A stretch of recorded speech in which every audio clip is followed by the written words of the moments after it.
Is this a time of the year where we might see some visitors coming to South Bend? Yeah, this is the time of the year. It's definitely a busy one. These spring unofficial visits.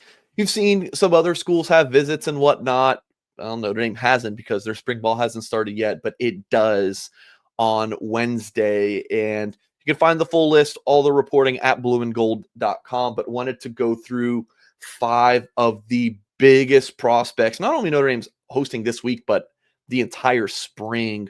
Rodney Dunham, I believe we talked about him last week, Darren, from Charlotte Myers Park, 5-star, number 19 overall player, number 3 edge in the country. Someone in our YouTube video last week, someone made a comment, feel better about Notre Dame getting a 5-star when the kid wears glasses. I thought it was hysterical. Gerby Lambert wore glasses, a 5-star if it's tackling Notre Dame about him. Hey, Rodney Dunham, he's wearing glasses in this picture here. So, hey, if you wear glasses, maybe you're studious and you go to Notre Dame. Darren's wearing glasses. He covers Notre Dame. There you go. So Rodney Dunham, Notre Dame's a top contender for him. Visiting campus this week. Also going to take an official visit to South Bend this summer, and the Fighting Irish are on his short list. So keep an eye on him. Ian Premer from Great Bend, Kansas. So maybe Great Bend to South Bend. Number 36 overall player, number 4 tight end, freak show, 6'5", 225-pound, multi-sport athlete, if I recall correctly. Highly ranked according to all the websites. Might very well be like Notre Dame's top tight end on the board. They're taking 2, though, so it doesn't like all of them are really top guys. But Premer is definitely a name to know. Notre Dame really wants him. Mike Denbrock offered him after seeing him in January. And Premer will get his first look, I believe it's his first look at least at South Bend. Yeah, it is. So, and then Jordan Thomas from Bergen Catholic in Oradell, New Jersey. Notre Dame's always seemed like they're on the outside looking in. And by the way, Dunham, Premer, Thomas here, we're talking about 2026 recruits. So these are juniors going into their senior years.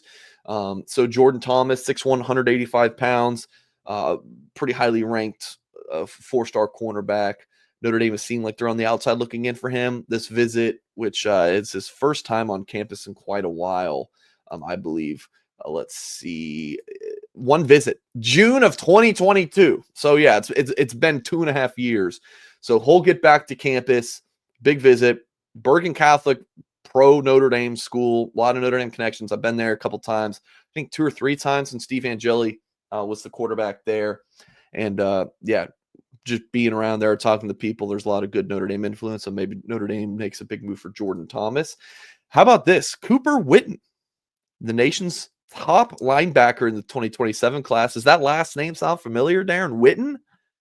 There was a Cowboy tight end that was pretty good with that name. Well, that is his father. Jason. And yeah, Jason Witten, his father and head coach at the high school level for Witten. He's number 21 overall player again, and the nation's number 1 linebacker according to the 2027 on 3 industry ranking. He got his offer for Pot of Gold Day and going to visit Notre Dame along with several other schools this spring. And then look, I say this all the time. Notre Dame doesn't like sit around and say, all right, staff, let's determine who our number 1 recruit on the board is, regardless of position. They don't do that. It's a dumb exercise.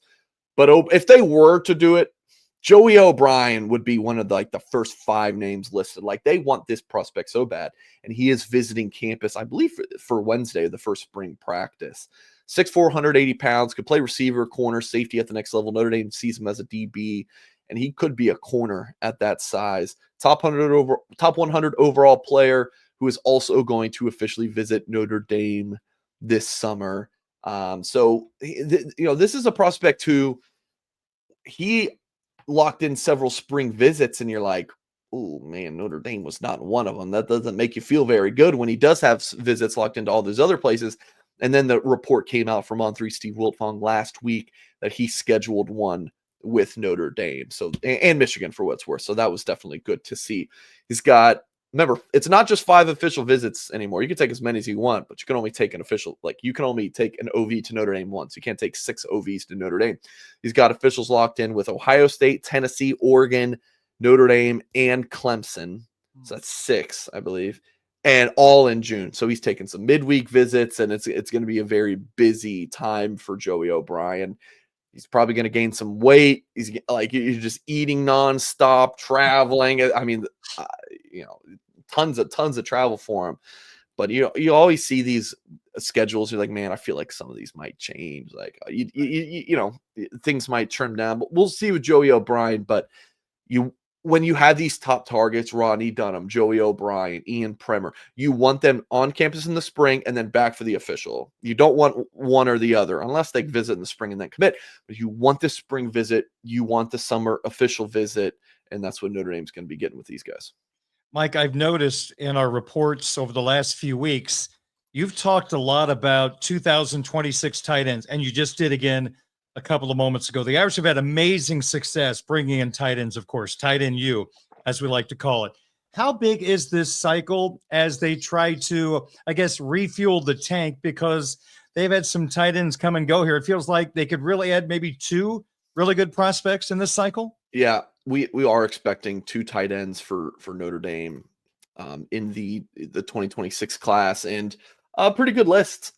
We've talked about this before. Notre Dame offered tight ends early, but I feel like they really kind of kicked things into gear at the end of January after the championship run. And Notre Dame only took 1 tight end in the 2025 class in James Flanagan, just 1 in the 2024 class with Jack Larson, and then 1, just 1 in 23, Cooper Flanagan. And Notre Dame took 2 in 2022. I think that was Eli Raridan and Holden Stace. 2 in 2021, Kane Barong, now Coastal Carolina, and Mitch Evans. 2 in 2020, Michael Mayer and Kevin Bauman.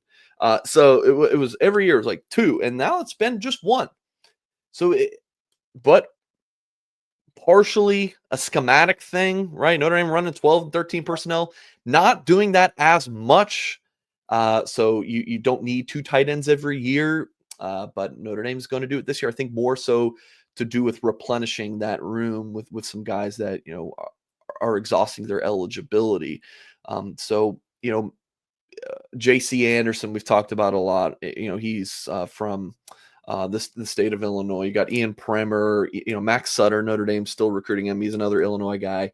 And there's a couple others I just can't remember off the top of my head, and pretty coveted, highly ranked guys. So yeah, Notre Dame's going to take a couple in this class. All right, Mike, front office for Notre Dame. There are a couple of vacancies to be filled, and it sounds like they've taken care of one of those vacancies. Yeah, Blue and Gold broke the news on a couple of them. Ariella Smith, Notre Dame brought her over. She was the director of football operations, I believe, at Virginia State Division II school. She's coming in as, just to bolster the recruiting office room. And then former Colorado staffer, and he played collegiately as a defensive back at Baylor and SMU, I believe, Jordan Blake. So he just was the assistant director, player of personnel at Colorado with Coach Prime, and Notre Dame's hiring him. The title's not official yet, but I do believe it's going to be director of player personnel. I get asked all the time about the different titles. Hey, don't worry about recruiting office titles. They don't there's always a director of on-campus recruiting. Do you think that person just only directs on-campus recruiting and then does nothing else? If there's no visits, this person does nothing. No, they have their hands in everything. So don't get caught up in titles. General manager is a big one, because that person's generally managing everything. That's pretty much in the title. But otherwise, what does director of player personnel really mean? They just have their hands in everything. Okay, so Jordan Blake is going to be key for the recruiting office. You got Carter Ahman, director of recruiting. I talked about Ariella Ellis, and we are expecting another hire. Dylan McCullough's son, they call him D-Mac around the office. He's another key part of that recruiting office. Of course, you have Mike Martin, the general manager. He's going to be, I think, develop more into hands-on recruiting with prospects, as well as, of course, just leading everything. But we are expecting one more hire for Notre Dame in the recruiting office, and I'm told it's going to be one that's really going to excite some Notre Dame fans. Look, how many Irish fans knew about Jordan Blake prior to me putting this news out there last night? Not many. But when you go through the background and look at where they've been, the successes they've had, you're going to be impressed. And that's what I'm told about this upcoming hire. So it's been a total transition for Notre Dame in their personnel / recruiting office. And Jordan Blake, it looks to be a good hire. He's young, he's energetic, he's got a lot of Texas ties. Sign me up for that. Like Notre Dame is going hard in the state of Texas.